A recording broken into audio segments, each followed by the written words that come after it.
Good afternoon, everyone. This session is specifically oriented to introduce the IDEA2 Madrid program. So it's not as broad as the session before.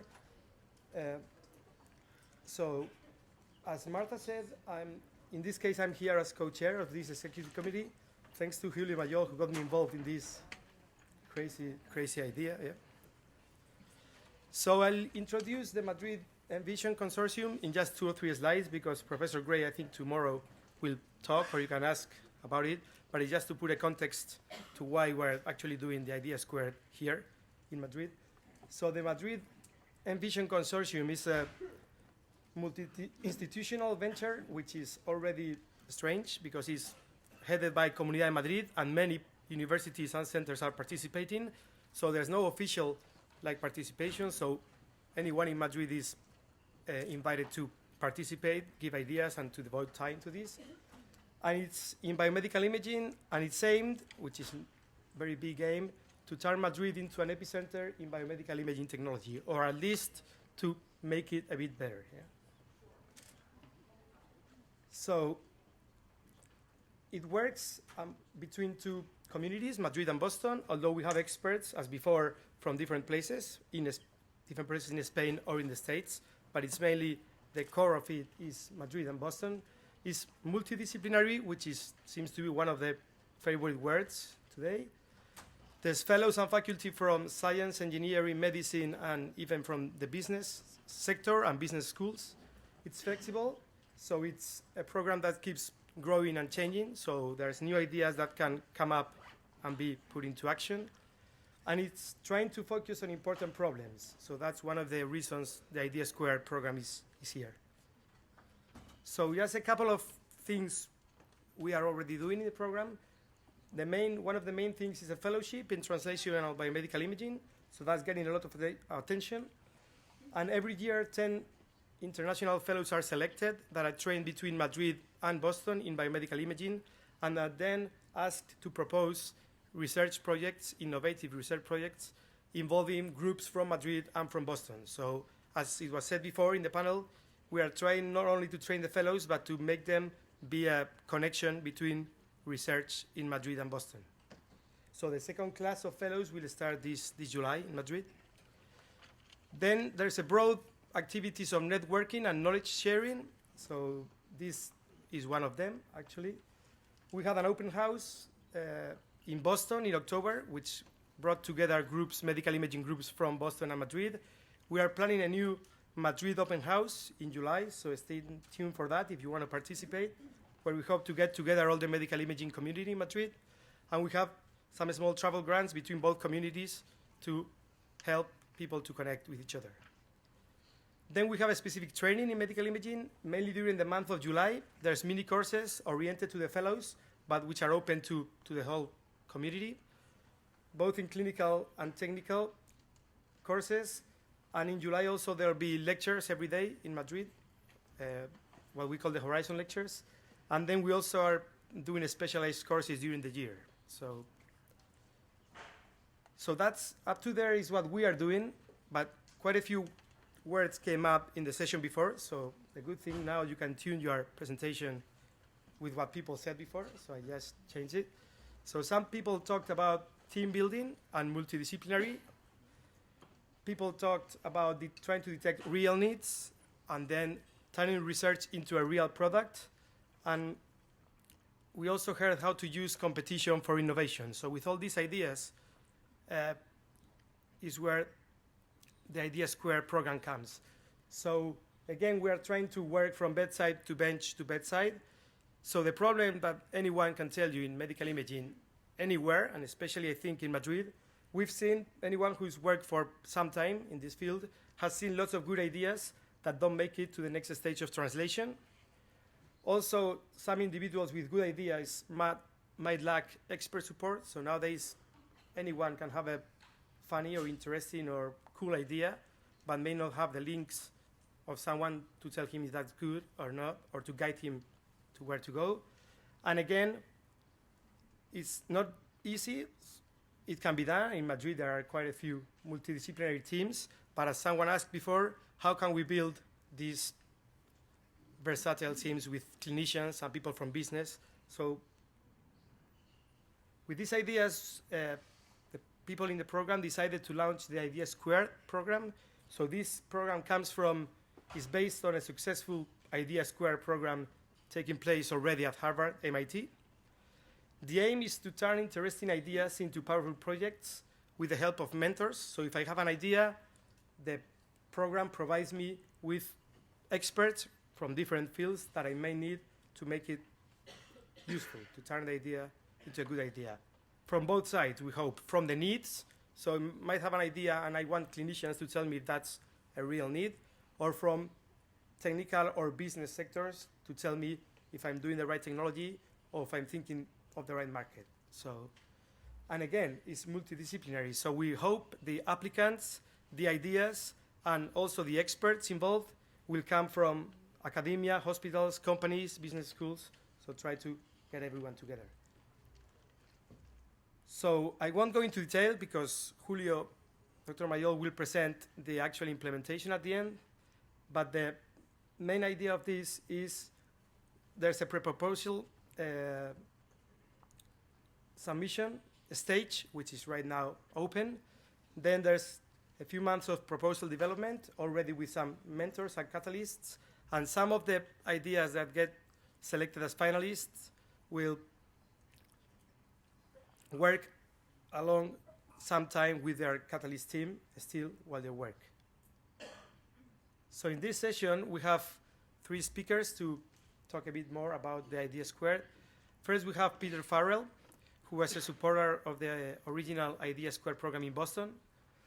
Then we have Kay Everett, who actually participated in the IDEA2 program, so she can tell us her experience and what she benefited from that. And then Julio will explain the actual implementation of this. So now it's the moment to introduce Peter Farrell. So when they asked me to introduce him and they gave him his CV, it's like 2 pages long. So I asked him if I should read everything, and he said, please don't.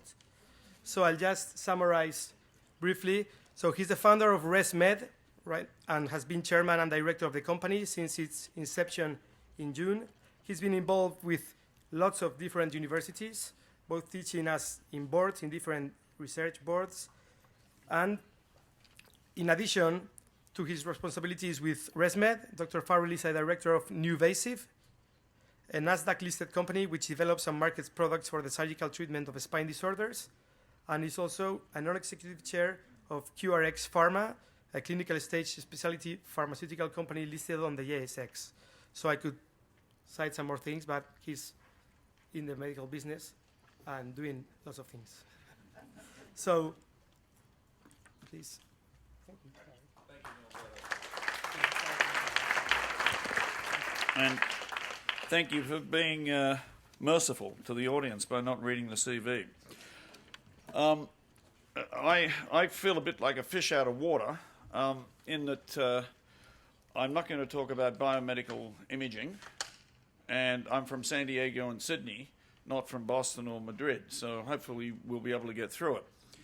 And the third thing is, I was just going to add something to Norberto's comments about from the bench to the bedside, and I want to add one more thing. It should be from the bench to the bedside to business. And then the loop goes round again. The business creates wealth and generates enough money to go back to the bench and then on to the bedside again, so it's a circle. Okay, so there was something in the program that I was going to discuss, IDEA2, but I think Kay's following me. She's going to talk from the student perspective, and tomorrow we'll hear from Martha on the essence of the program. So maybe I'll just say a couple of words about it. I gave the initial funds for IDEA2, and the reason I gave it was that I thought it was a fantastic idea. And it is IDEA, but it's an idea that the students develop, not that the faculty member says, hey, listen, I've got funding. The government or whomever, the NSF or the NIH or whatever funding body gives you money, you have a research project, and you need people to work on it, so you offer the opportunity to a student. In this case, the students come up with the ideas, they're developed, and then they're evaluated, not just by the faculty, but also by an external panel, and the best ones are selected, teaches teamwork, leadership, and very importantly, deliverables. Picking stuff that's really important to work on that can have high impact. And so that's the idea in the squared. Kay and I were just talking about it, is to take it to the next level. Was that correct, Martha? Okay. All right, so a quote from Aristotle. Sorry, it's not a Spanish philosopher, but he said it's the mark of the instructed mind to remain satisfied with the degree of precision which the nature of the subject permits, and not to seek an exactness where only an approximation of the truth is possible. Let me summarize that. Don't fool yourself with numbers. In other words, there are plans. Everybody has to have a plan, and you've got to lay the plan out. But then you have to look behind the plan at the assumptions, and that's very, very, very important. What assumptions are we making in order to make this plan work? And it never turns out the way you think it's going to turn out. You hope it's close. All right, I'm just going to give my own definitions of entrepreneurship and innovation, and hopefully they don't disagree too much with what Joel Fink and Alper and others talked about.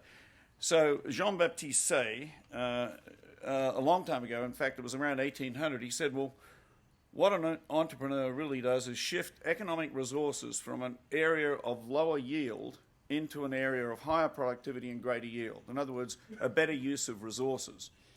And often in business schools, people talk about the risk, the entrepreneurial risk. Entrepreneurs don't do stuff because they're going to lose their shirt or bet the farm. Entrepreneurs do it because they think they can make it happen. So it's not risk-taking, it is opportunity-seeking, and that's a big, big difference. Entrepreneurs do stuff because they think they can make it, not because they think they're going to fall over. I mean, things happen. We talked earlier in the earlier session, failure does occur. The important thing is to learn from it. So innovation. Now, it's not creativity. Creativity is part of innovation, but it is not innovation in and of itself. Now, Ted Levitt at Harvard Business School said creativity is thinking up new things, innovation is doing new things. Sorry, Ted, that's not correct. Ted clearly wasn't a business guy. I might have got that wrong, but I don't think he was. Now, innovation, according to Watts Humphrey, is the process of turning ideas into manufacturable and marketable form. In other words, innovation only occurs when somebody writes a check. If there's no check, if there's no anointment by the marketplace, there's no innovation. It does not exist. So innovation is getting products and processes to the market which somebody says, you know, that's a real value, and I'm going to write a check for it. Now, generally, in the innovative process, technology is a key contributor, whether you're talking imaging or what I'm going to talk about a little later on. Technology has been and always will be the turbocharger of economic growth. And if innovation is the key to wealth creation, then technology is the enabler or the means to get there. And Bob Solow at MIT many years ago, when he was looking at growth in the US economy over many decades, using traditional economics could only explain about 20% of the growth. And the other 80%, he didn't define it very clearly, but he said there's something else going on there which I really don't understand. And technology was that. Technology applied to either old or new processes is the likely reason. So if we apply technology to what we already do, it's called productivity. In other words, doing things better based on technology. If we apply technology to something completely new and it is successfully marketed, then that is defined as innovation. At least my definition. So now, in terms of what one might pick to work on, we talked about, you know, picking something with a high impact. And this is something that I got, I think it was a Fortune article by Andy Grove, and a long time ago. And it was just a very simple chart, but I think it puts it completely into perspective. If you are late into a very small area, it's a dog. You can't really make that work. If you get late into a very, very big market, you can make it work. and it could end up being okay. If you get very early into a small market, you can generally do something with that, but it's just a workable proposition rather than a home run. And so where you want to be really is early into a monster market, and of course get it right. And I hope to be able to describe one of those opportunities. Well, I will describe it a little later on. Now, there are many templates that people use in terms of selecting. How do we go about this selection process? And the really big market. So the first thing is to do a market assessment, but the second thing is to work out whether or not that market is actually accessible. If you can't get into the marketplace, if there's no way to get to the marketplace, either through a hospital, some distribution system, it's never going to work, and you're better off leaving it alone. People, you have to work with world-class people, such as doing this thing between Madrid and Boston. I think it's a fantastic initiative. You don't have to hire the world-class people, you just need access. And the way we do that is we set up key opinion leader meetings where you bring in people, it could be from Sweden and Japan, US, all around the world, and get people into a room, and you're buying their years of experience, their years of education, their years of exposure, and you present your ideas, and then you allow them to tell you whether you're drinking your bathwater or not. Very important to do that. And you'd, of course, like to hire some world-class people as well. And the finance is obviously critical, as we heard earlier today. I mean, if you don't have the gas in the tank, you can't really move the vehicle. But it's not having all the money in the bank initially, it's being able to see a path. As you de-risk a project, the value goes up, and you're likely to be able to convince either a venture capitalist or a large corporation or somebody that's willing to write a check, an angel investor. So it's the concept of de-risking and then increasing value. And you have to have a concept of that as you start the idea. Otherwise, it's not likely to happen. Timing.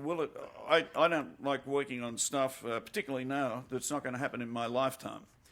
And it's we call it the 4-2 rule. A lot of biotech projects fall into this category, we found. The 4-2 rule is where it takes you 4 times as long as you think it's going to take you and costs twice as much. Or it costs 4 times as much and only takes you twice as long. Generally, one of those kicks in. A technology assessment, and this is obviously critical, and probably most people do this, but it's at the start of the project, what do we know, what does the competition know, and how could the whole competitive terrain change over time? In other words, people who are not even in the game but have lots of resources can maybe come in and sort of blow you out of the water. And finally, there's an alpha factor, and that is, and this is often not taught in business schools, you have to have a very high tolerance for bad news. Terrible things happen, and you've got to get up in the morning and you've got to say, God damn it, I'm glad I got into this business. And if you can't do that, then maybe it's better not to start. And when you've ticked all those 6 boxes, the next thing you've got to do is a robust financial analysis. And generally these all say the same things. If you don't get to break even, it's probably not a good idea. If you've got a negative net present value, it's probably not a good idea. If you can't figure out a return on investment, it's probably not a good idea. And you can use more sophisticated techniques like Monte Carlo. But generally, these things all point in the one direction. And as I put it here, the innovation needs to be exciting and intriguing, but it also has to pay the rent. Otherwise, don't bother. And final slide on this sort of introductory comments. Jack Welch said that if you had only 3 things to measure in a business, it would be customer satisfaction, employee satisfaction, and cash flow. And in other words, cash flow is the blood that goes through the veins of the company. Profit's a concept. It's how much cash have you got at the start, how much cash have you got at the end of the quarter, if you spent it wisely or not, or if you made money, even better. But you've got to keep looking at the cash flow because that's the blood that flows through the veins. Customer satisfaction and employee satisfaction and generally cash flow all go together. If you have lousy cash flow, you're probably not going to keep the employees happy, not having money to pay them. So this is a very high-level comment, but if you can't tick these boxes, you probably don't have much of a business, but also, of course, they all interact with each other. All right, well, now I'm going to talk about, whether you like it or not, sadly, sleep-disordered breathing, or ResMed. And ResMed stands for respiratory medicine. So we're in the pulmonary chest physician business, because that's where sleep-disordered breathing generally occurs. So our mission is to be the global leader in the development, manufacture, and marketing of innovative products for the diagnosis, treatment, and management of sleep-disordered breathing. Can I have a show of hands? Who has heard of sleep-disordered breathing? Not that many. Okay, I better do it graphically. Sleep-disordered breathing is a spectrum going from flow limitation when you're sleeping. It is sleep. It only occurs during sleep. And it's a continuum from heavy breathing to snoring. Not pleasant to be near a snorer, to sleep apnea. That's when the upper airway closes, the airway is completely shut off, and there are chemoreceptors in the carotid arteries which measure oxygen levels, and when the oxygen level reaches a point where life can't be supported, a signal goes to the midbrain, sympathetic neural activity goes completely nuts, catecholamines reign throughout the body, epinephrine and norepinephrine, and then you go, and that's the end of your apnea, and you're then breathing again. Do you think that's good for you? In fact, it's very bad for you, and it does cause death. And that is the ultimate bad thing, I guess. And it's been in the Greek and Roman literature. It just hasn't been recognized. And in fact, it was in the late 60s in France that it was identified as a problem and taken forward actually at Stanford by a guy called Bill Dement. And I think Bill is on the next slide. And Bill put this slide up years ago. He and I happened to be in Japan together traveling.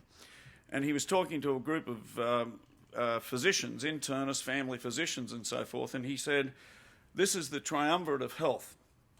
And he said, "We all know about, well, we don't all know, but even in the dysfunctional California K through 12 system, most kids who barely can do mathematics, at least when they finish at high school, know that a high fiber, low fat. There's not a lot of evidence to support the fact that a high fiber, low fat's good for you, but most people agree that it is. It's called consensus science, which of course is an oxymoron. Physical fitness. Most people feel, yes, go for a run, do weights, whatever, but cardiovascular exercise is considered, where you really want to be, and do regular exercise every day if you can, every second day. And most people agree with that. You sleep better, you work better. The area where we're less familiar is healthy sleep. What we do know is if we have one bad night's sleep, you feel terrible. But you quickly recover if you get a good night's sleep the following night, or even if you have two bad nights. But what about if you have a bad night every single night? Well, you do have a price to pay. I'm going to come back to that price to pay. No, I'm going to go forward to it. Okay. Now, this was not only over a decade, it's nearly 2 decades ago. This was an editorial in the New England Journal of Medicine. 1990. This was April 1993. Sleep apnea, a major public health problem. Among specific sleep disorders, the editorial said, the most serious in terms of morbidity and mortality is obstructive sleep apnea. It is time for the nation to wake up to the staggering impact of sleep disturbances on the health and welfare of our society, an impact that rivals that of smoking. You'd think all the medical schools would be manning the barriers and teaching about sleep-disordered breathing, and the problem would be quickly addressed. Wrong. It's only barely being addressed now. The most recent data, there's Susan Redline at Harvard suggests that it was 25% of all adults. Our data show that it's 30% of all adults. That's a big number. It is the biggest public health problem that exists in the world today. And that's going out on a limb, but I think I'll be able to prove it to you. So there's a chasm of ignorance in the medical community because as we know, medicine is very siloed. Cardiology, endocrinology, neurology, and so on and so forth. Now, there is the chasm of ignorance is that within the various silos in medicine, the signs and symptoms of sleep-disordered breathing or obstructive sleep apnea, which is the major manifestation, is not recognised. On the National Institutes of Health website, out of 9 identifiable causes of hypertension, sleep-disordered breathing is number 1. It causes atrial fibrillation. It causes heart failure. Morning headaches due to carbon. That's where carbon dioxide does have an impact. Not much, not in many other places, but we've called a crop nutrient a pollutant, which I'll let you wonder about that. So carbon dioxide, morning headaches, depression, due to the fact that sleep has been so atrociously disrupted. So how many psychiatrists do you think, oh my gosh, the patient's depressed, I better give the patient a sleep test? There aren't that many. Nocturia, how many urologists, when a patient comes in complaining about excessive urination at night, how many urologists are going to think, oh, I better give the patient a sleep test? Reflux, how many gastroenterologists think, oh my God, the patient's got GERD, gastroesophageal reflux, I better give the patient a sleep test? Virtually none. Impotence, again, because you need slow wave sleep for hormonal production.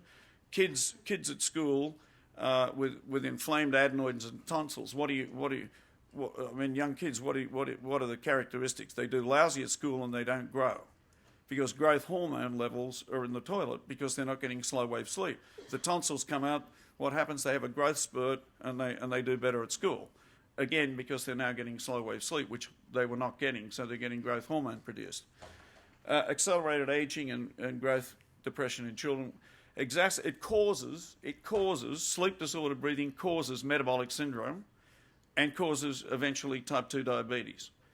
Just to give you an idea of the prevalence, 80% of patients with type 2 diabetes mellitus have sleep disordered breathing. You treat not only the sleep disordered breathing, you treat the hypertension, and you also treat the diabetes. How many endocrinologists know about that? A handful. And cognitive dysfunction, doing lousy at jumble words and Sudoku and so forth because you're so sleep deprived. Now I'll go back to, so we got into that. We decided that was a kind of a big area that was not being addressed. And this was in 1989 or a little before that. I was working with Baxter Healthcare and got them into the business. The inventor, Colin Sullivan, happened to be at the university. The inventor of the treatment for sleep disorder breathing, nasal CPAP, which I'll talk about briefly, was at the University of Sydney Medical School. And we had some Baxter money looking for low-hanging fruit that Baxter's marketing and financial muscle could take to world markets.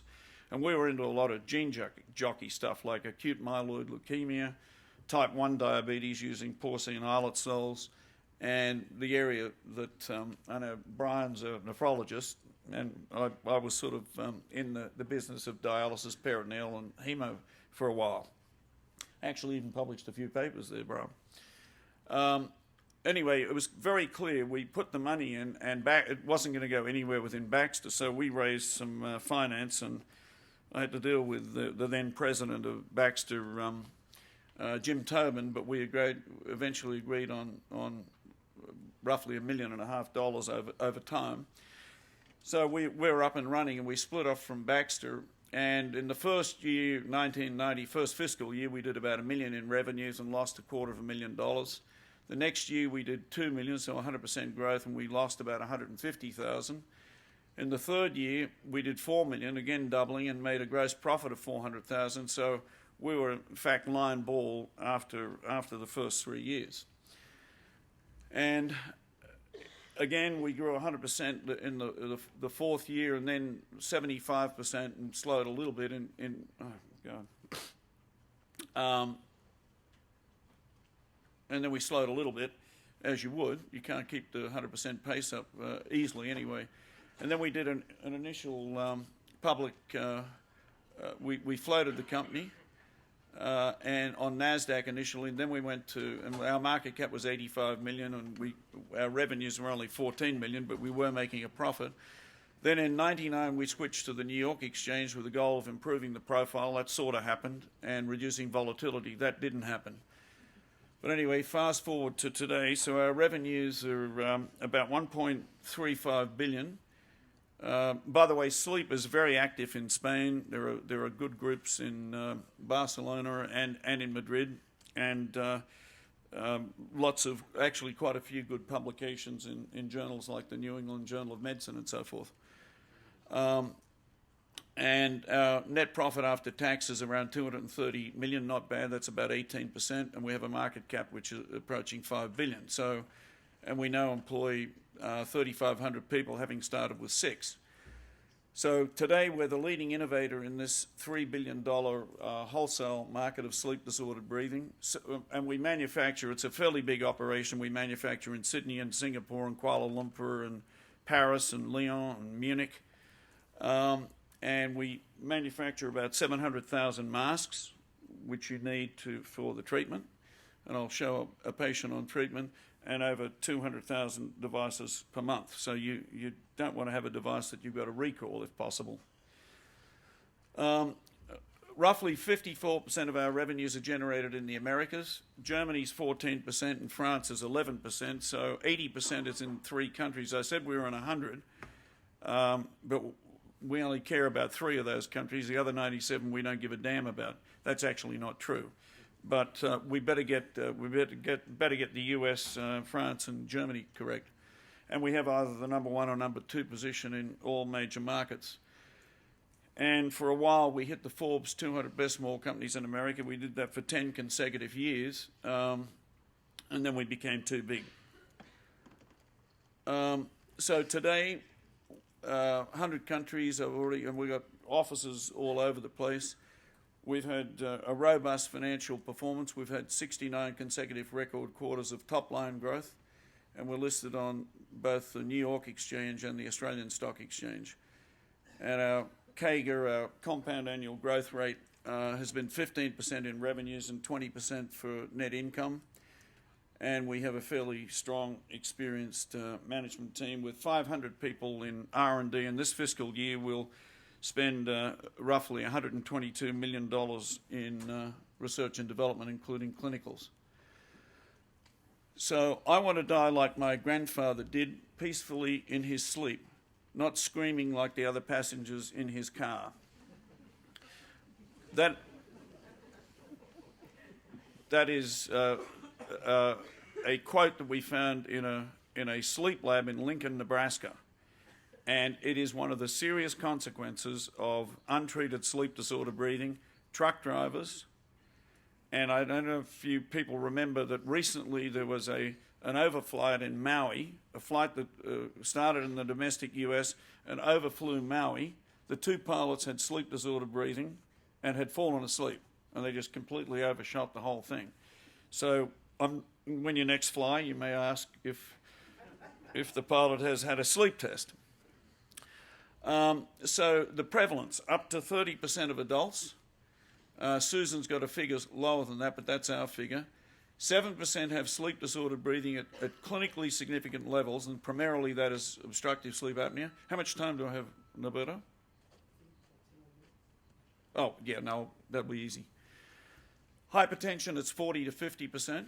Diabetes, I mentioned, 80. Anesthesiology, this is another critical area where perioperative death is incredibly common with day surgery.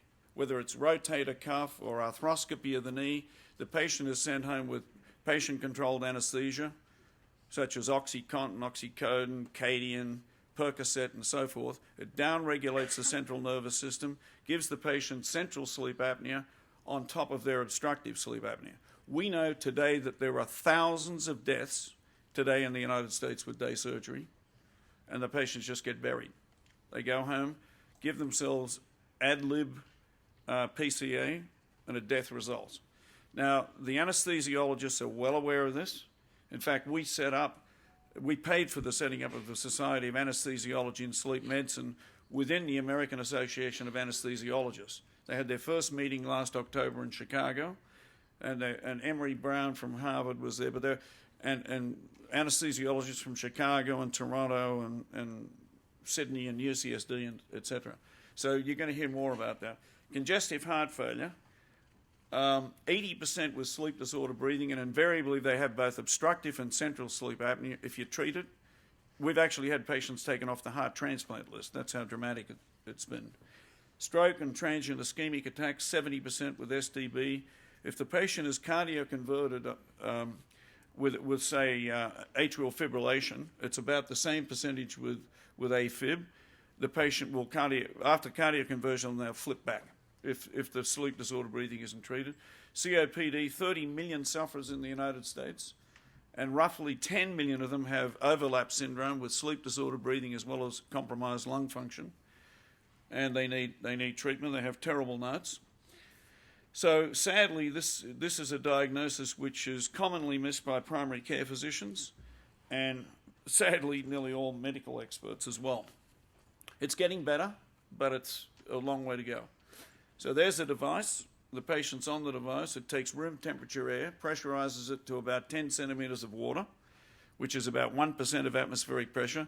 So the only way you can get injured by a continuous positive airway pressure device is to actually pick it up and smash somebody over the head with it.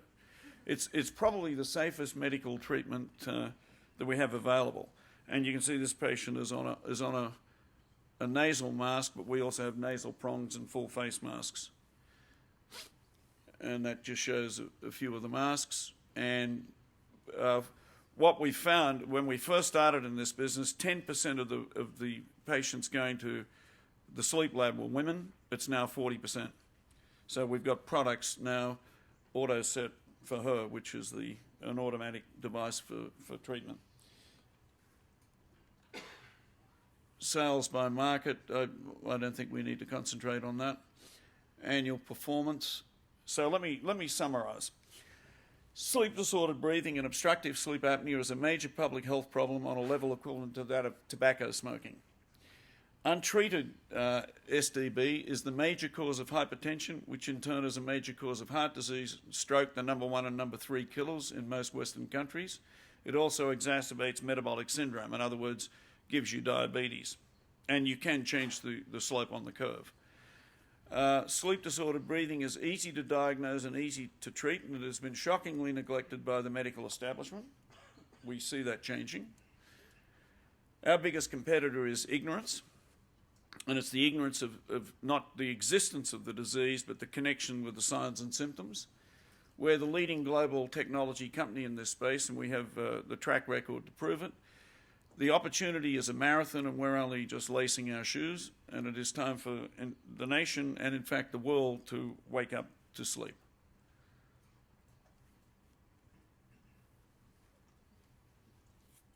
And just a quote from Julius Caesar, which I think nicely fits in with what's been said today. The fault, dear Brutus, lies not in our stars, but in ourselves. And I think Manuel pointed that out earlier. So thank you very much for your attention. Great. Good afternoon. Thank you very much, and thank you very much for the kind introduction. And thanks to the IDEA2 team, Professor Gray, and the M+ Consortium for inviting me to speak today.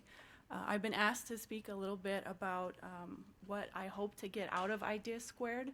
Why might someone do it? Who is this crazy person that puts their life on the line? And how I did it.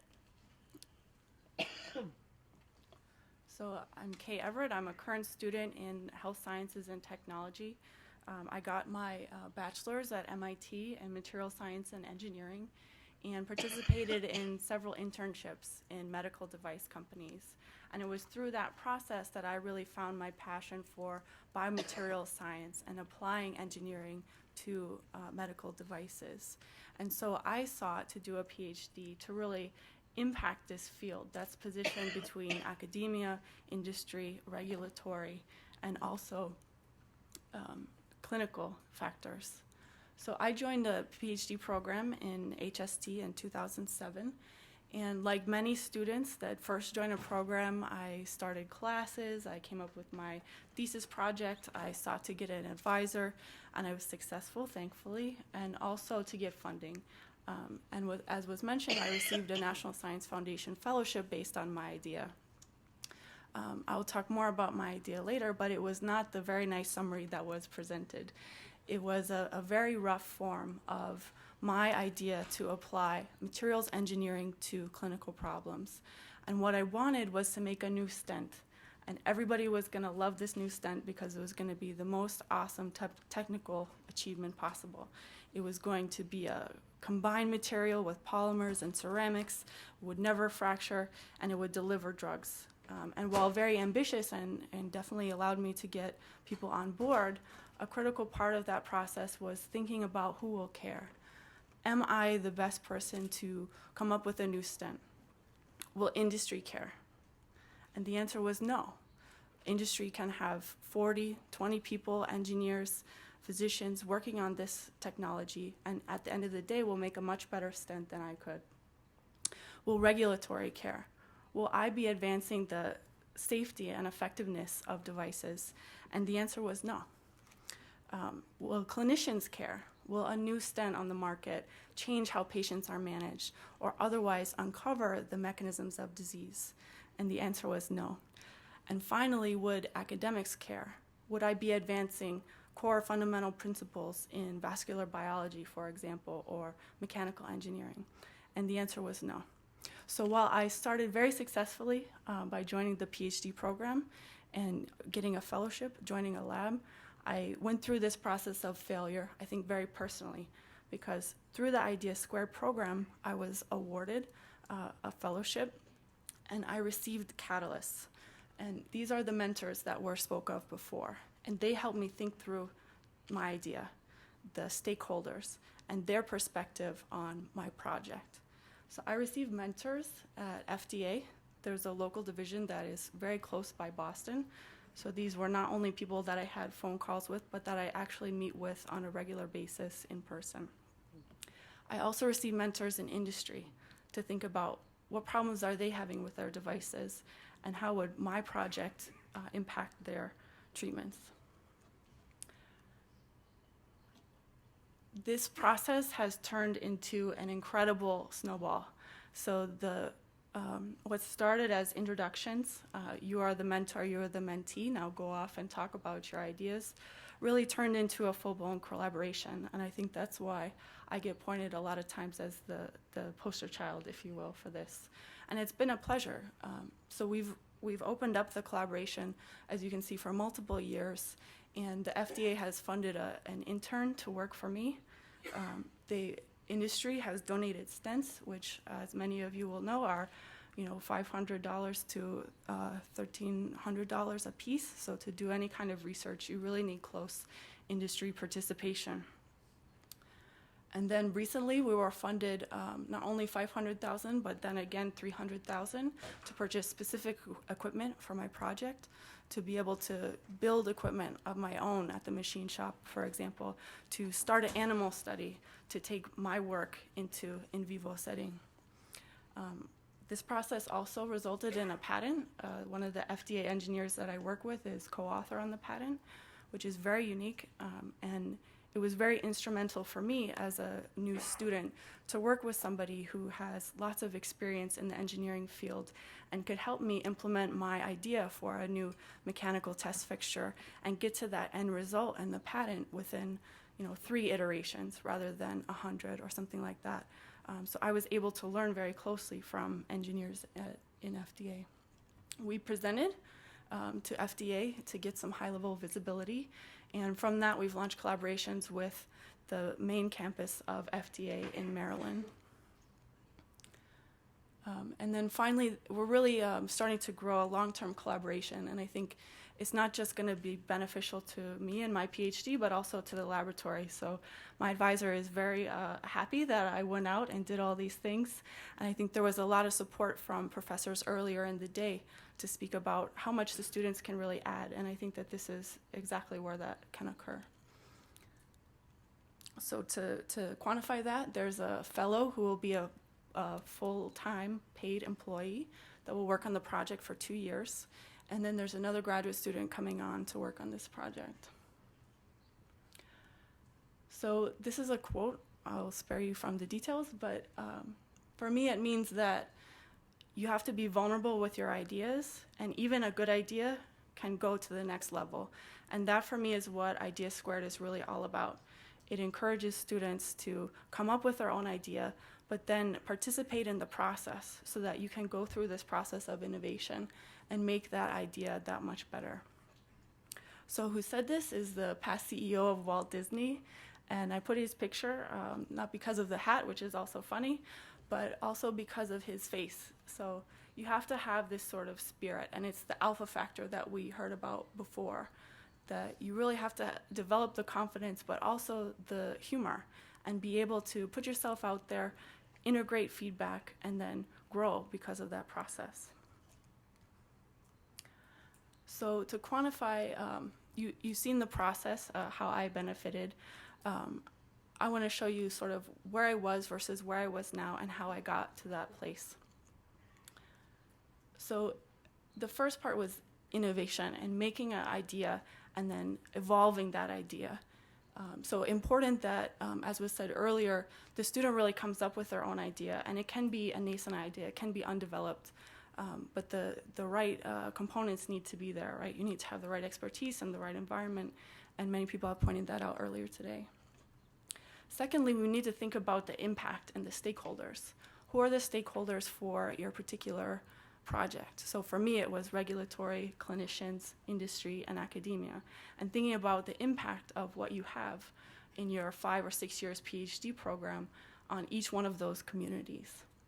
And then finally, letting go of the ego to be vulnerable and be out there and present your ideas, receive impact, and to take that to heart. Next is collaboration, and I think that's where Idea Squared really took me up that path. So to say an introduction to somebody in the field and connect two people together and put them in the same room and say, you're the mentor, you're the mentee, please help each other, and then go off and do great things is really important, because as a student, we don't have that network already, but we have so much to benefit from it. And as you've seen, the mentors benefit quite a deal from this too, so they're very eager to participate. So that sort of collaboration process brings the project down to something feasible that's impactful, that you can actually accomplish in 5 years. And if any PhD student already had a PhD, they would know how to do a PhD.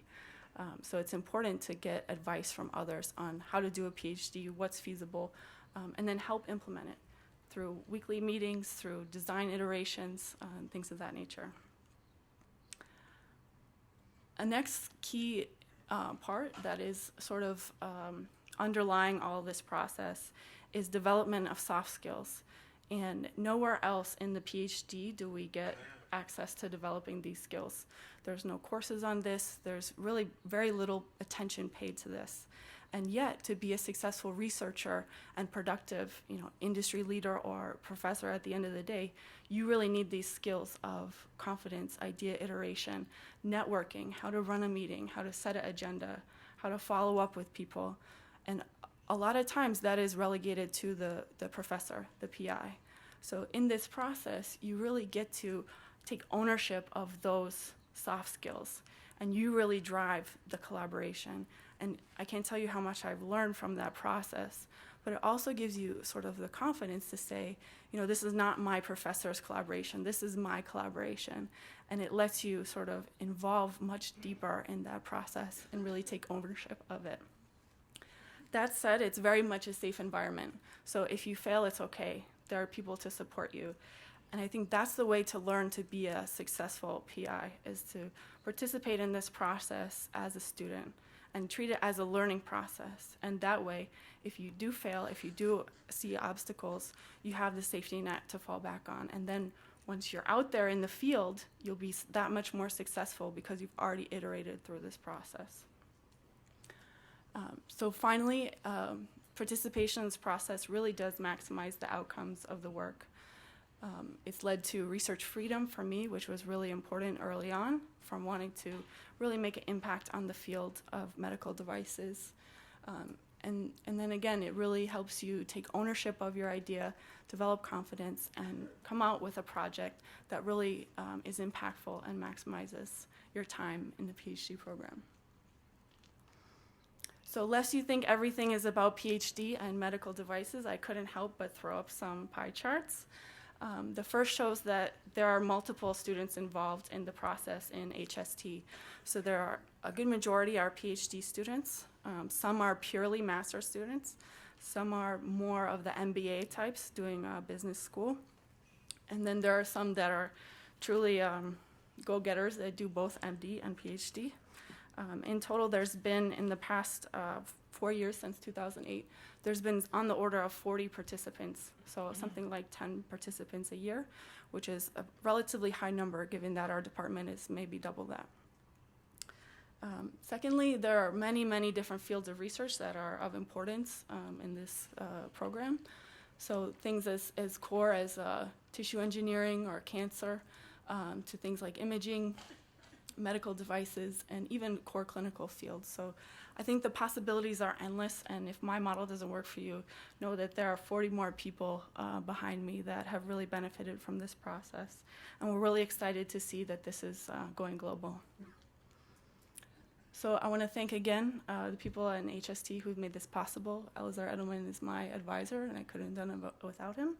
And Professor Gray also couldn't have done it without you paving the way, and now Madrid too. Collaborators in FDA and also in industry. So thank you very much. Please to answer any questions you have, and I hope you'll come find me afterwards to talk more about IDEA2. Thank you. Now it's the final presentation, and first of all, I want to thank Madrid MIT Ambition Consortium for giving us, I'm speaking on behalf of Norberto and myself, the opportunity of being part of this phenomenal program, as you have seen just before. And second, I would like to thank the executive committee, a group of professionals, top professionals in Madrid, who are collaborating with us to make this happen. And most of all, I want to thank Martha for bringing this to Madrid and for make us part of the team that can make it possible. Because, as you have seen before, this is an extraordinary, phenomenal program that cannot compare with anything we have done before here. So, and we need it. So it's a huge opportunity. But I will talk last, and I think that's because I'm a surgeon. So they want me to cut the long story short. So just 5 minutes, okay? I want to answer some questions, but Kay and Norberto have spoken about why. They have answered that, why we do this. I want to answer who, how, what, and when. And you can find more information on ideasquare.madrid.mit.edu. But first, who is eligible? That's the first question. This is not a reality show. I've been questioned about that. This is not a reality show. This is for graduate students. And not only for graduate students, but also for postgraduate students. So this is a little bit different from the IDEA2 program at the MIT. And also for residents, this is a huge difference. We want to get residents in hospitals engaged in this program. And for professionals in their early stages of their careers. That's also a difference. And the final distinction is that teams are welcome. So a group of students who want to work together are encouraged to participate. I think that's a big plus of this IDEA2 program. Next question, who is going to evaluate your proposals? There's an executive committee, as I mentioned before, and 2 co-chairs. We are just part of it, Norberto and I. It's easy to... It's not easy to do, but it's going to be a lot of work, but it's a lot of fun. That's the main thing here. How does it work? What do you have to do? First, you have to send a pre-proposal submission, and I will give you the deadline later. Then we will pick the best pre-proposals. It's just a page, and we'll make an announcement who are the finalists. When we have the finalists, catalysts will be assigned. So each candidate or team will have a group of catalysts they can collaborate with to develop the proposal. There will be a phase of development of the idea and to convert it into a project, and in October there will be a final presentation, a proposal presentation. The topic or field, many asked, is this just biomedical imaging? No, it's biomedical technology. Anything related to biomedical technology is accepted. What do I have to do? That's the next question. Okay, first you have to send a one-page proposal, not a big deal, nothing spectacular, but it has to be well organized and well written to be understood. It's preferred in English, but it can also be submitted in Spanish. Is that right, Norberto? Then you have to add a 2-page CV. If you have a 24-page CV, fine, but we only need 2 pages. 1 cover page and 1 cover letter. And it's good to have a sponsor, someone who says, okay, this person knows this and that, blah, blah, blah, blah, and it's someone who's worth the effort. And then, if you're selected, you need to write a full proposal. When do I have to do it? Timeline. The deadline for pre-proposal submission, 22nd of June. The announcement of the finalist will be on July the 2nd. Assignment of catalysts, July the 6th. You have to work between July and September, hard, in collaboration with Catalyst, and then the presentation in October 2012. If you have any questions, here's the person who will answer and address all the issues. Sandra Whitland, you have the email address there. And if you have questions right now, I'm available to answer. Thank you.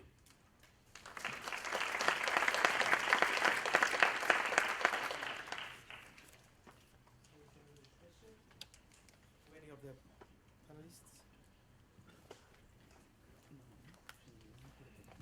Yeah, Peter there.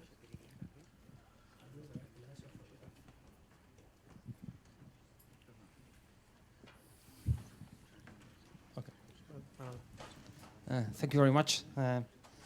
For you, Peter, I have a question and a short observation. The observation is that I had always suspected that behind a successful enterprise there is a strongly motivated person, and you confirm my impression. I'm sure that most of the attendants of the conference are going to buy one of your devices, not tomorrow, because tomorrow the conference still continues, but the day after. So I'm sure. But, well, now the question. You have said, and I said also the same several times, that there's one unit to measure innovation, and that unit is the euro or the dollar.